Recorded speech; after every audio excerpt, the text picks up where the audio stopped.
Have you ever woken before dawn when the house is still and the world hasn't quite decided what it will become?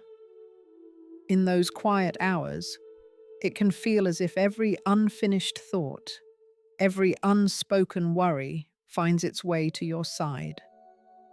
Sometimes it isn't the noise of life that unsettles us, but the hush that follows when there's nowhere left to hide from our own minds.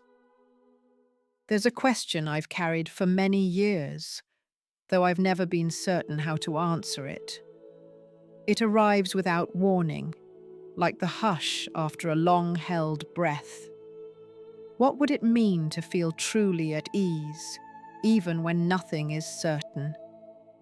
Maybe you've wondered too, perhaps in those quiet moments between sleep and waking, or while watching the light change through a familiar window, you felt the same gentle stirring. A longing for something that feels both utterly simple and mysteriously elusive. It's the desire to find solid ground in a world that seems to shift beneath our feet like sand. 1. The present moment is your only safe place. There's something profoundly human about the way our minds wander, especially as the years gather behind us like autumn leaves fallen softly on the path. You might be sitting quietly in your favorite chair, the same chair you've sat in for decades, watching the golden afternoon light tilt across the living room carpet. And still your thoughts can carry you far from that moment. They drift back to old regrets, words you wish you'd spoken, choices you wish you'd made. Or they leap ahead into an uncertain tomorrow, weaving stories of what might go wrong. It's in this quiet space between memory and anticipation that worry finds its foothold, whispering its familiar warnings. I once heard an old Zen parable that speaks so clearly to this struggle. There was a monk, elderly and stooped, who had spent most of his life studying the nature of the mind. One day, a young man came to see him, eyes wide with confusion, heart burdened by an endless stream of worries. "Master," the young man began, "I can't seem to stop my thoughts. From the moment I open my eyes, they're already racing. What if I lose my job? What if my wife stops loving me? What if my health fails? I feel like I'm living inside a storm I can't escape." The old monk looked at him for a long time, his gaze kind but unflinching. Then he said softly, "Have you ever noticed that no matter how hard the storm rages in your mind, the ground beneath your feet is always still?" The young man frowned, unsure what the old man meant. So the master took him by the hand and led him outside, where the wind was tossing the branches of the trees. "Feel your feet," the monk whispered. "Feel how they touch the earth." The young man did as he was told, and for a single moment he felt something shift. His breath slowed. The world seemed to steady itself.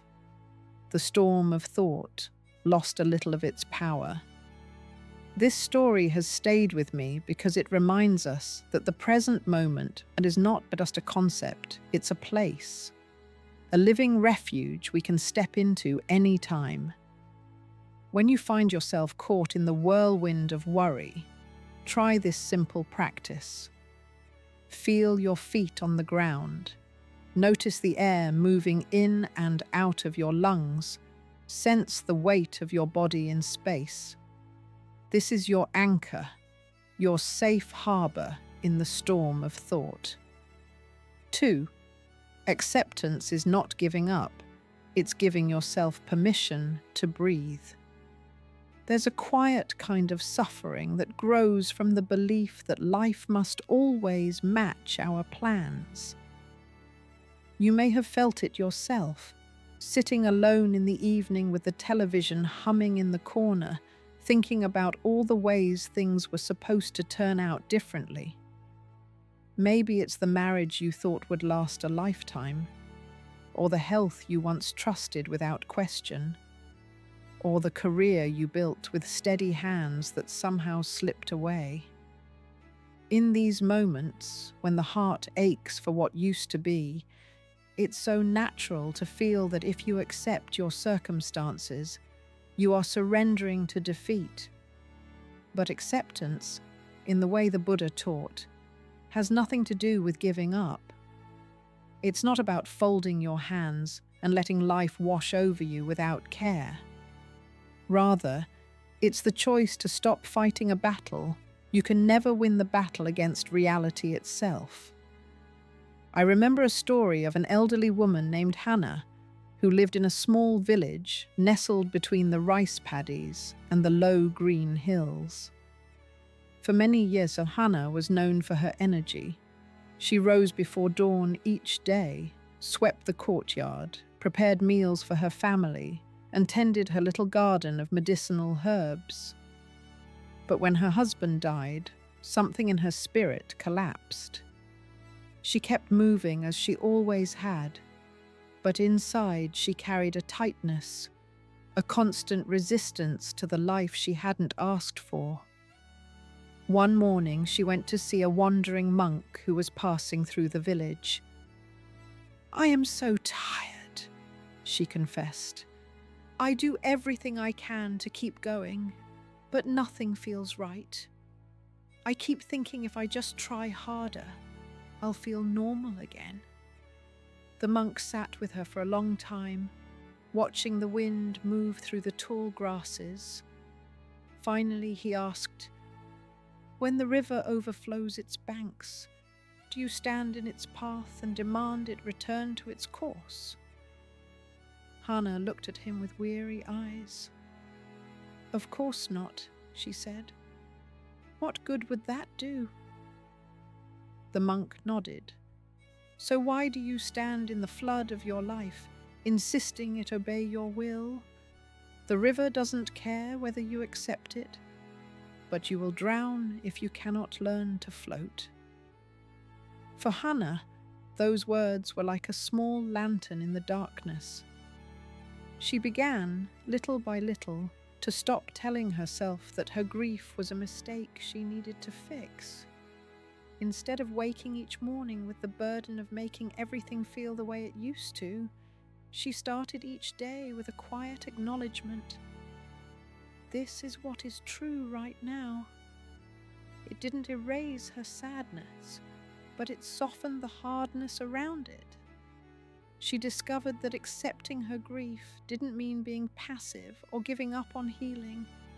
It meant making space for what was real, so that something new could grow from that honest ground. Not every thought deserves your attention or your belief. If you sit quietly for even a little while, maybe in the hush of early morning when the kettle is singing softly on the stove and the world has not quite woken you, may begin to notice how many thoughts pass through your mind. Some arrive like old friends, familiar in their shape and tone. Others come unbidden, carrying a sharp edge of fear or doubt. It can feel as if these thoughts have a life of their own, as if they are not just visitors, but the very truth about who you are and what the future holds. Many years ago, I met a man named Samuel who understood this struggle better than most. He was a retired carpenter, his hands still thick and strong even as age had begun to slow them. Every afternoon he would sit in a small wooden chair he had built himself, gazing out of the window at the cottonwood trees beyond his porch. He told me once that the hardest part of growing older was not the aches in his joints, or the quiet that settled over the house when his children moved away. It was the constant chorus of thoughts that filled that silence. "They never stop," he said, his voice low. They tell me I've wasted time, that I should have been a better father, that something terrible is waiting just around the corner. One evening, Samuel decided to visit a Buddhist teacher who had come to offer meditation classes at the local community hall. He expected to learn some technique for silencing his mind once and for all, to rid himself of these relentless voices. But instead, the teacher invited the small circle of elders to close their eyes and simply watch their thoughts as if they were clouds drifting across the sky. "Don't fight them," she said gently. "Don't chase them. Just notice them. And when you find yourself believing them, try saying, 'This is only a thought.'" At first, Samuel found this practice almost impossible. Every time he closed his eyes, the same critical refrain began again. "You are failing. You are alone. You were not ready for what comes next." But the teacher encouraged him to persist, to keep noticing without judgment. Slowly, something began to shift. He realized that these thoughts were like old recordings, voices he had heard for so long that he mistook them for truth. Yet when he looked at them with soft curiosity instead of fear, they began to lose their power. The practice taught him that thoughts are not facts, and that he could choose which ones deserved his attention. Like a skilled gardener who knows which plants to water and which to let wither, he learned to nourish the thoughts that served his well-being and let the others drift away. 4. Impermanence means your fear cannot last forever. There's a tender truth that lives at the very heart of the Buddha's teaching, a truth so simple that it can be easy to overlook, especially when we are caught in the restless tide of worry. Everything changes. This understanding, known as impermanence, is like a quiet lantern we can carry into the darkest corners of our lives. It illuminates what we forget when fear tightens its grip, that no feeling, however overwhelming, is permanent. I once sat with a woman named Eleanor on a spring afternoon when the dogwoods were beginning to bloom. She was in her 70s, her hair soft as silver thread, her hands folded in her lap like two tired birds. She told me that sometimes she woke up with a weight on her chest so heavy it felt like it would never lift. "I think that's what frightens me most," she whispered. "Not the fear itself, but the sense that it will stay with me until the end." I listened, and then I shared with her a story the Buddha once told, a story of a young mother named Kisa Gotami. When Kisa's only child grew sick and died, she was overcome with such grief that she carried his small body from house to house, begging for medicine to bring him back to life. No one could help her. Finally, someone sent her to the Buddha. He looked upon her sorrow with great compassion and said, "Bring me a mustard seed from a home that has never known death, and I will heal your child." With a flicker of hope, Kisa knocked on every door in the village, but in every home she heard the same confession. "We too have lost someone we loved." As the sun fell behind the hills, Kisa understood what the Buddha had wished her to see, not as a punishment, but as a tender truth that loss and change are woven into the very fabric of being alive. When she returned empty-handed, but no longer frantic, she laid her child to rest. Her grief didn't disappear that day, but it became something she could hold rather than something that held her captive. Eleanor closed her eyes as I finished, and for a moment, neither of us spoke. Then she sighed, the kind of sigh that feels like letting go. "I suppose," she said softly, I have survived so many sorrows already. And it was true. The fear that seemed so permanent had come and gone many times before, like weather moving across the fields. Understanding impermanence doesn't make difficult emotions disappear, but it offers a different relationship with them, one that says, "This too shall pass." 5. Let go of control that was never your burden to carry. If you have lived long enough, and if you are here, you surely have then you have already learned how life can defy even your most careful plans. Perhaps you once believed that if you were good enough, prepared enough, vigilant enough, you could keep heartbreak at bay, steer every outcome, and hold the people you loved close forever. It's a tender, deeply human instinct, this longing to protect what matters by controlling how it unfolds. I remember a man named Walter who carried this burden for most of his 82 years. Walter was a father of 3, a retired postal worker who prided himself on doing everything just right. He balanced the checkbook down to the penny. He maintained the same tidy lawn for 4 decades. When his wife fell ill, he became her tireless caregiver, insisting he could manage everything on his own. But after she died, the scaffolding of control he had spent a lifetime building began to collapse. In the stillness that followed, Walter was left alone with the one truth he had always resisted. No amount of planning could protect him from change. He started attending a small meditation group at the library, though he was skeptical at first. One evening, the teacher read aloud a short passage from the Buddha's teachings. "You only lose what you cling to." The words struck Walter like a bell. He had clung to his routines, his sense of responsibility, and his conviction that if he tried hard enough, he could keep everyone safe. But all that clinging had only made the inevitable losses heavier to bear. That night he told the group, "I used to think letting go was the same as giving up. Now I wonder if it's the only way I'll ever breathe easy again."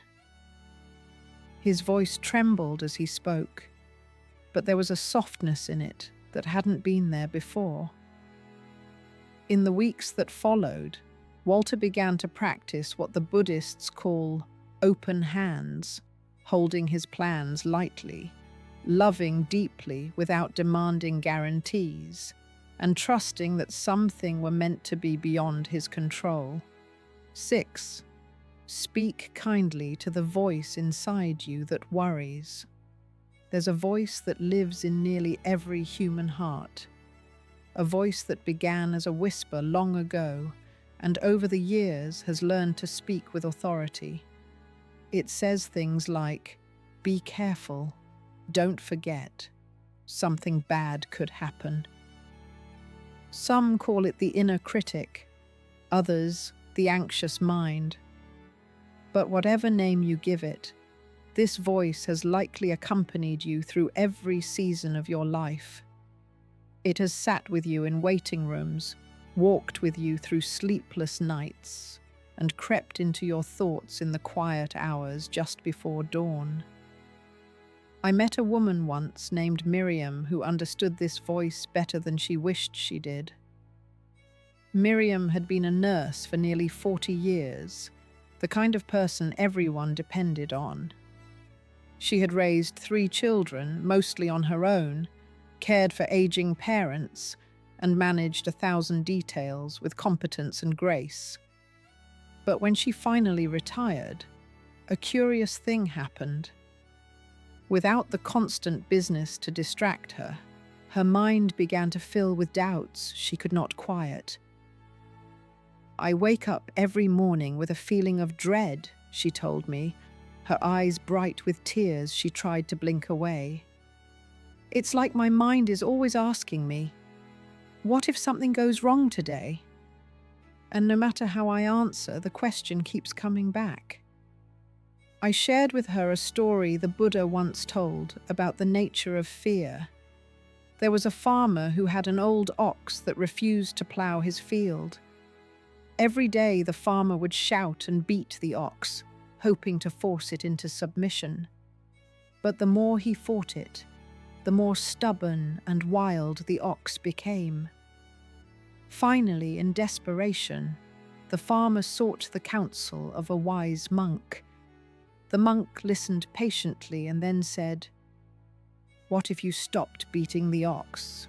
What if you simply sat beside it until it trusted your touch?" The farmer was incredulous. Sit beside it. But he had tried everything else.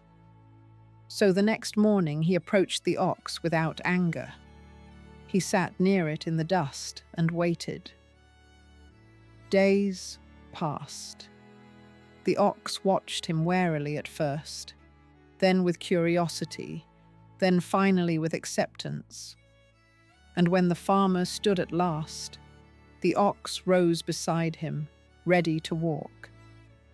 When Miriam heard this story, she pressed her hands to her heart. "That's how I've treated my own fear," she whispered. "I've been beating it, hoping it would go away."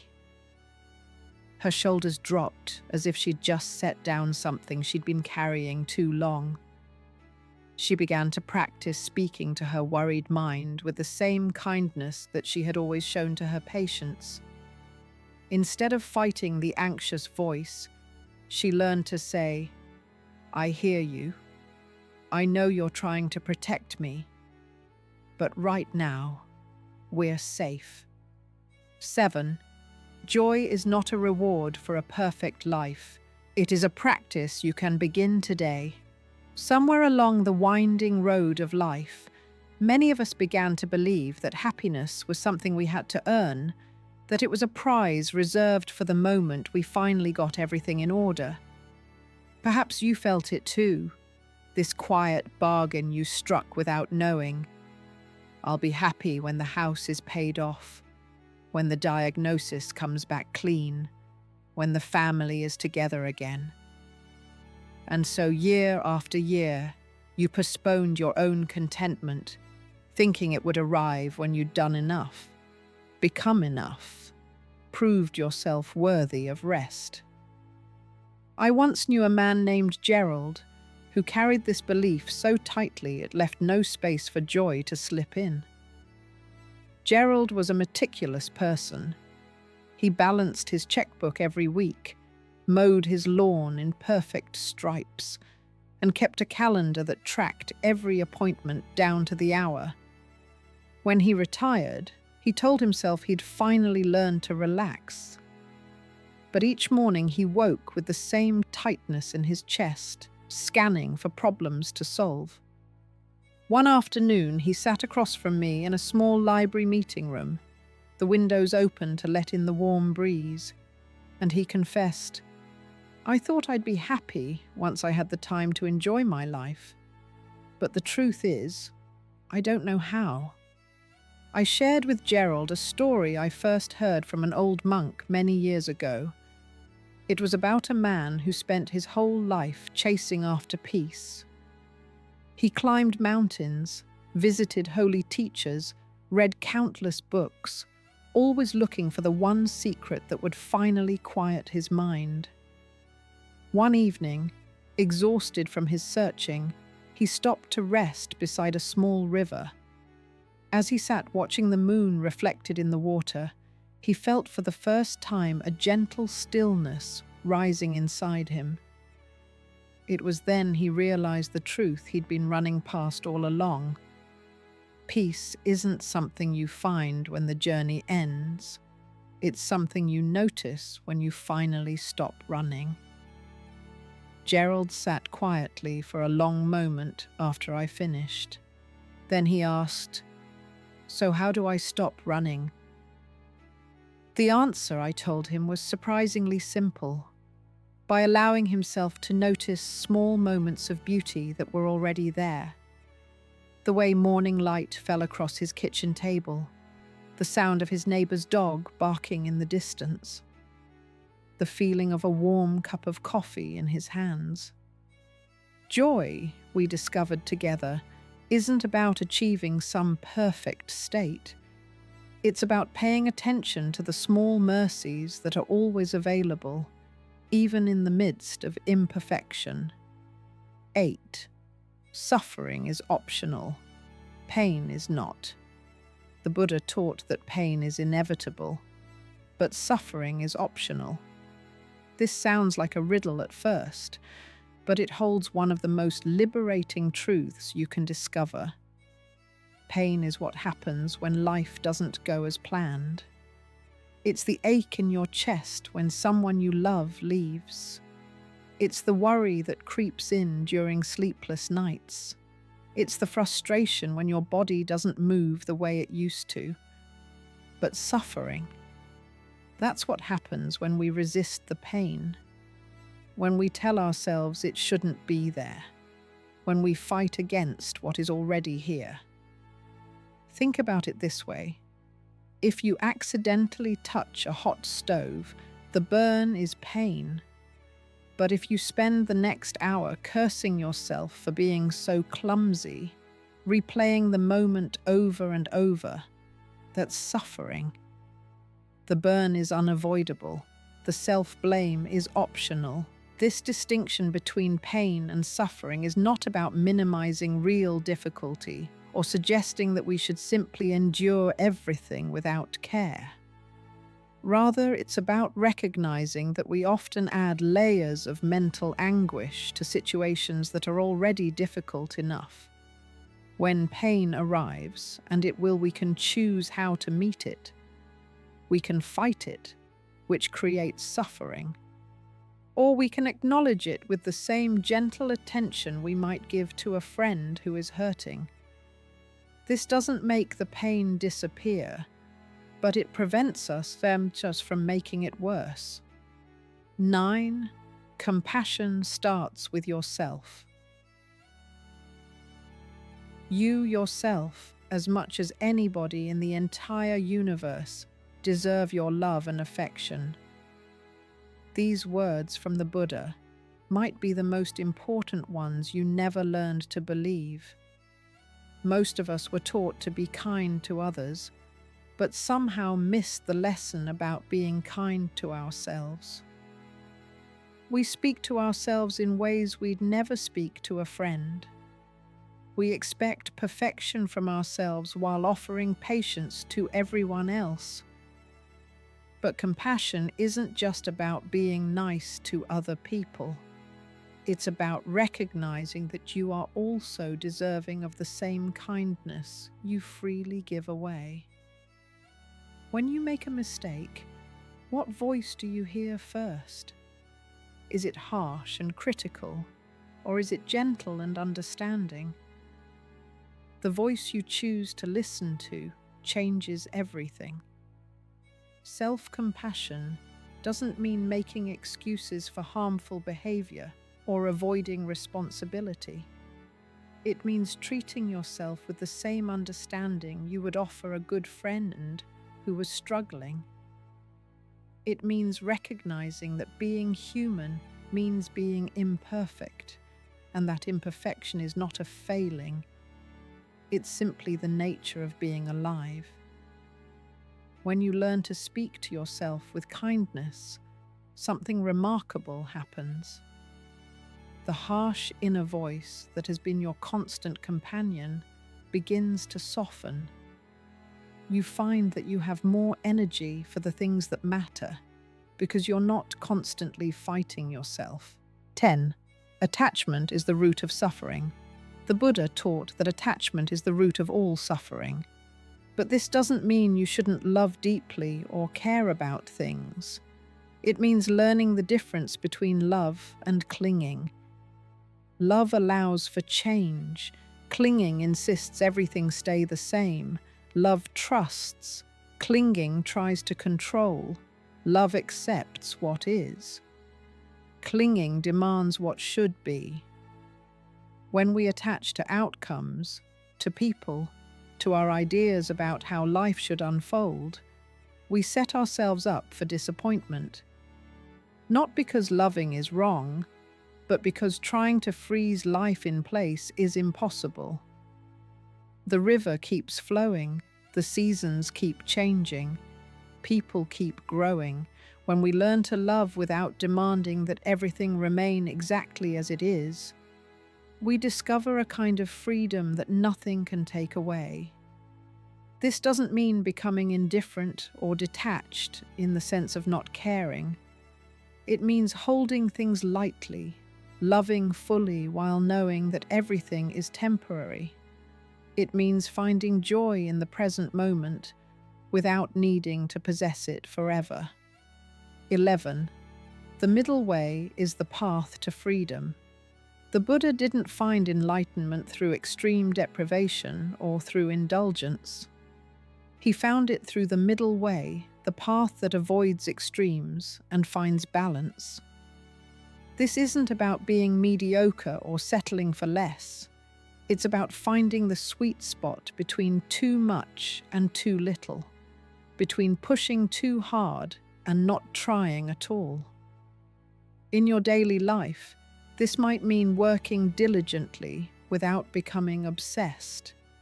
It might mean caring for your health without becoming paranoid. It might mean planning for the future without losing yourself in anxiety about what might happen. The middle way is not always easy to find, but it's always worth searching for. It's the path that allows you to engage fully with life while maintaining your inner balance. 12. Mindfulness is the key to awakening. Mindfulness isn't about emptying your mind or achieving some perfect state of calm. It's about paying attention to what is actually happening right now, without trying to change it or judge it. When you're washing dishes, you're just washing dishes. When you're feeling sad, you're just feeling sad. When you're worried, you're just worried. You don't have to fix anything or make it different. You just have to be present with what is. This simple practice of paying attention can transform your entire relationship with life. Instead of being lost in thoughts about the past or future, you discover the richness of this moment. Mindfulness is like waking up from a dream you didn't know you were having. Suddenly you notice things you've been missing, the way light moves across the wall, the sound of your own breathing, the feeling of your feet on the ground. These simple experiences become gateways to a deeper sense of peace. 13. Everything is connected. The Buddha taught that nothing exists in isolation. Everything is connected to everything else in an infinite web of relationships. This understanding, called interdependence, can change how you see yourself and your place in the world. Your breath depends on the trees, your food depends on the soil and the rain. Your happiness depends on the kindness of others. Your pain is connected to the pain of those around you. When you realize how deeply connected you are to everything around you, you can't help but feel more compassion for others. Their struggles become your struggles. Their joy becomes your joy. This isn't just a beautiful idea. It's a practical way to live that brings more meaning and less loneliness to your days. Understanding interdependence also helps you see that your actions matter. The kindness you show to one person ripples out into the world in ways you may never know. The peace you cultivate in your own heart contributes to the peace of the whole world. 14. True freedom comes from within. Most people spend their lives trying to change their external circumstances, thinking that if they can just arrange things properly, they'll finally be happy. But the Buddha taught that true freedom comes from within. You can't control what happens to you, but you can control how you respond to what happens. You can't control other people's actions, but you can control your own reactions. You can't control the weather, but you can control whether you let it ruin your day. This internal freedom is not about becoming indifferent to the world. It's about finding a place of peace inside yourself that no external circumstance can disturb. When you discover this kind of freedom, you realize that you've been carrying the key to your own happiness all along. It wasn't hidden in some distant place or dependent on getting everything just right. It was always there, waiting for you to remember how to use it. 15. Wisdom is knowing you don't know. The Buddha's last words were, "All conditioned things are impermanent. Work out your salvation with diligence." He didn't claim to have all the answers. He pointed toward a way of being that is open, curious, and humble. True wisdom isn't about having all the facts or being certain about everything. It's about being comfortable with uncertainty, being willing to learn, and being open to the possibility that everything you think you know might be wrong. This doesn't mean you become wishy-washy or indecisive. It means you hold your opinions lightly, you listen more than you speak, and you remain curious about life even when it doesn't make sense. The wisest people are often those who are most aware of what they don't know. They approach life with what Zen Buddhism calls beginner's mind, a state of openness and eagerness to learn, unencumbered by the weight of expertise. When you embrace not knowing, you discover that uncertainty isn't something to be feared. It's the very condition that makes learning, growth, and discovery possible. In the twilight hours of life, when the day's work is done, and the evening light slants long across familiar rooms, there comes a particular kind of clarity that younger years, sikcha, rarely afford. It's in these moments that the Buddha's teachings reveal their deepest truth, that peace was never something to be achieved, but something to be remembered. I think of all the people I've met over the years who carried their burdens like heavy stones, believing that somewhere ahead lay the moment when they could finally set them down. There was Margaret, who spent 40 years shausajating for her husband to change. There was David, who postponed his own happiness until he could pay off every debt. There was Sarah, who thought she'd find peace when her children were grown and settled.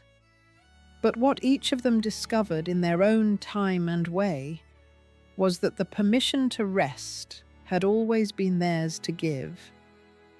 The Buddha's great insight yet was not that life should be without difficulty, but that within each difficulty lies the seed of understanding.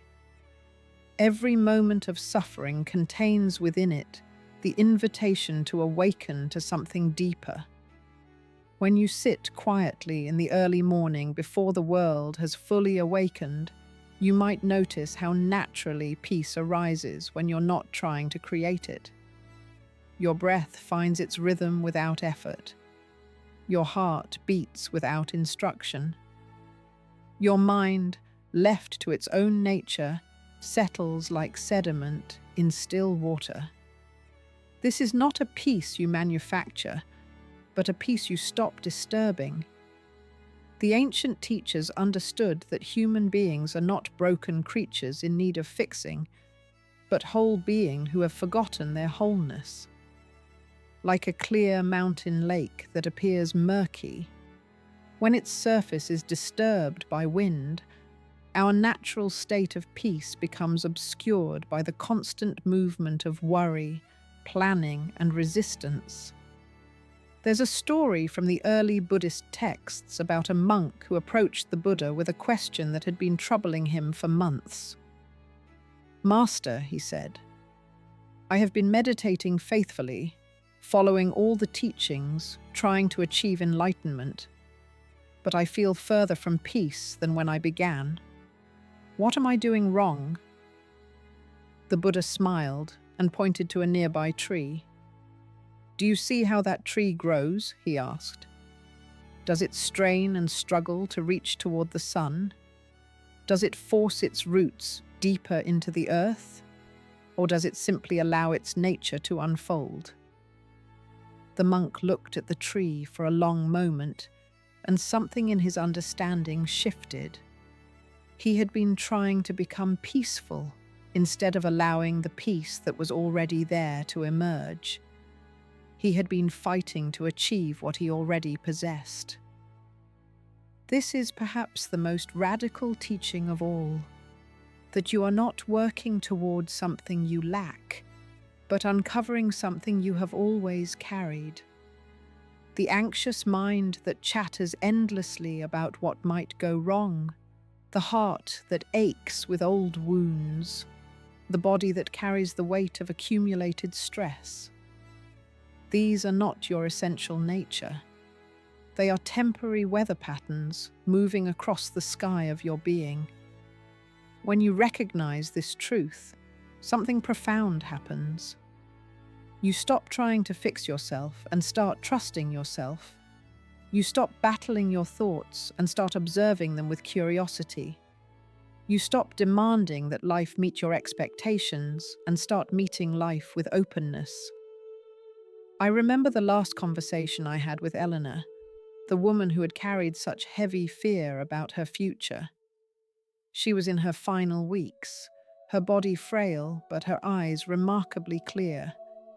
"I spent so many years afraid of dying," she told me, "that I almost forgot to live. But now I see that every moment I was worried about some imaginary future, I was missing the gift of being alive right then." Her words carried the weight of hard-won wisdom. She had learned what the Buddha taught, that life is not a problem to be solved, but a mystery to be lived. The future you fear may never come to pass, and even if it does, you will meet it with the same awareness you have right now. The past you regret cannot be changed, but the way you hold it in your heart can be transformed. This is the gentle revolution the Buddha offered, not a dramatic overhaul of your life, but a quiet shift in how you relate to the life you already have. When you stop demanding that each moment be different from what it is, you discover that what is already here is enough. When you stop trying to control outcomes you cannot influence, you find freedom in the space between effort and surrender. The path to peace is not a journey to a distant destination, but a return to where you have always been. It's the recognitions that home is not a place you reach, but a way of being you remember. In the midst of uncertainty, you can find certainty in your capacity to be present. In the midst of change, you can find stability in your willingness to flow with what comes. And perhaps most importantly, you can learn to trust the process of your own unfolding. Just as the seasons change without your assistance, just as your heart beats without your conscious direction, your natural wisdom knows how to emerge if you give it space to breathe. The Buddha's teachings are not instructions for becoming someone else, but reminders of who you have always been beneath the layers of worry and striving.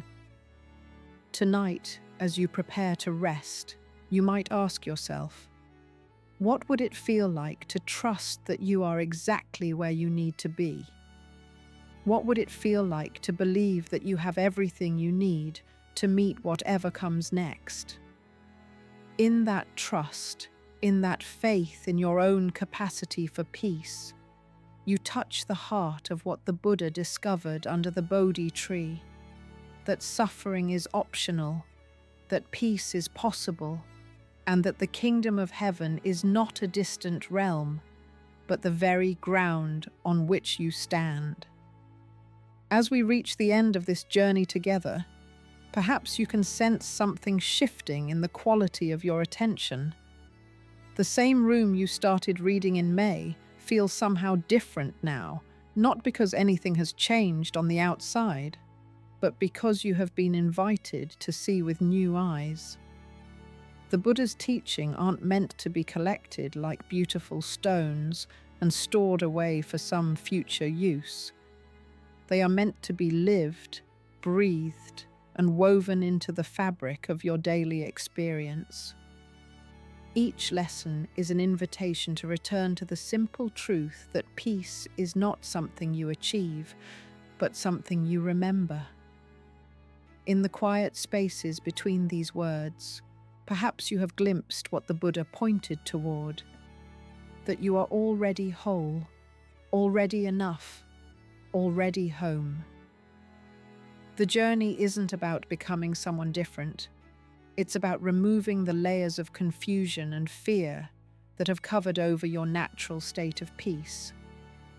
This is the gentlest revolution of all, not changing the world around you, but changing how you meet it. When you learn to greet each moment with curiosity instead of judgment, with kindness instead of criticism, with acceptance instead of resistance, you discover that the life you've been searching for has been here all along. As we come to the quiet close of this reflection, perhaps you can feel something softening inside you, a small loosening of the places that have been clenched for too long. Tonight we've wandered together through the hidden chambers of worry and the quiet doorways of peace. We have remembered that the present moment is the only place where life truly happens, that acceptance is not giving up, but finally allowing yourself to breathe, that not every thought deserves your belief, and that even the heaviest fear is destined to pass. I wonder, as you sit here in the soft glow of your own listening, whether you might ask yourself, which of these truths have I already known in some hidden part of me? Which of these small freedoms have I glimpsed but turned away from, thinking they were meant for someone else? You don't have to wait to be worthy of rest. You don't have to wait to be worthy of joy. There's no need to earn what has always been yours. What would it feel like to stop striving just for a little while and to let this moment be enough? Perhaps in that pause, you will find a small door opening, a door leading back to the part of you that has been waiting so patiently to be welcomed home. The path to peace is not a distant destination, but a way of walking through your days. With each breath, you can choose to return to the simple truth that you are already whole, already enough, already home.